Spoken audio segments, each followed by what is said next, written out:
Firing up the rocket for the Artemis Moon missions, a nomination for NASA's next administrator, and making room for the space station's next crew, a few of the stories to tell you about this week at NASA.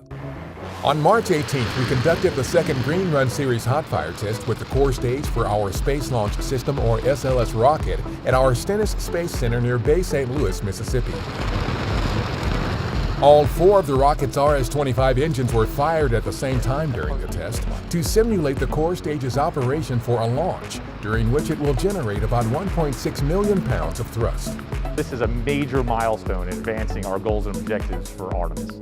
And I just could not be more proud of the team, of their talent, dedication, getting to this point and pulling off a just very successful test. The hot fire is the final test of the Green Run series to ensure the rocket's core stage is ready to launch Artemis missions, beginning with Artemis 1, the first uncrewed mission of SLS and our Orion spacecraft around the moon and back. On March 19th, Acting NASA Administrator Steve Jerzik released a statement in response to President Joe Biden's nomination of Bill Nelson to serve as the 14th NASA Administrator. The statement noted Nelson's proven history of supporting our wide-ranging work here at NASA. Jerzik went on to say that while the nomination must still be confirmed, he looks forward to continued work with Nelson and the Biden-Harris administration to carry out NASA's many critical missions in the future.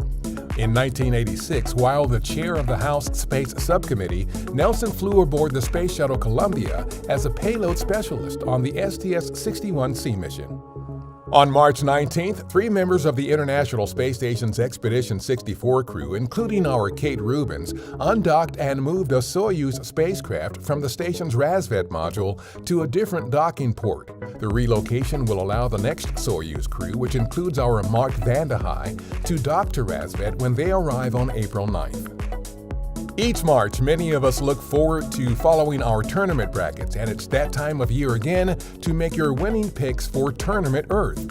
From now through April 13th, you can cast votes for the most unforgettable photographs of Earth taken by astronauts from the International Space Station for more than 20 years. For more details, to download your bracket and to vote, go to earthobservatory.nasa.gov/TE. 27 asteroids have been named in honor of African American, Hispanic, and Native American astronauts and 1 cosmonaut for their contributions to space exploration and for inspiring the next generation of explorers. The people who inspired the newly named asteroids include NASA's Stephanie Wilson, who is on our Artemis team of astronauts, one of whom will be the first woman to set foot on the moon, and former NASA astronauts Jose Hernandez, who worked as part of a migrant farming family in his youth, and John Harrington, a member of the Chickasaw Nation. Near-Earth asteroid 2001 FO32 is expected to make its closest approach to us on March 21st. The asteroid is the largest predicted to pass by Earth this year and is expected to safely pass no closer than 1.25 million miles from Earth, which is about 5.25 times the distance from Earth to the Moon.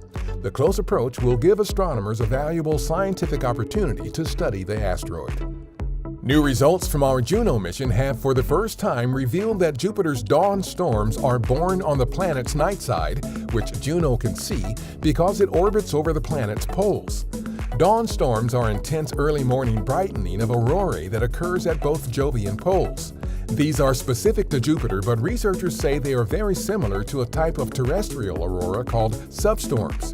The findings could provide a better understanding about how these planetary phenomena occur on worlds both within and beyond our solar system. That's what's up this week at NASA. For more on these and other stories, follow us on the web at nasa.gov/twan.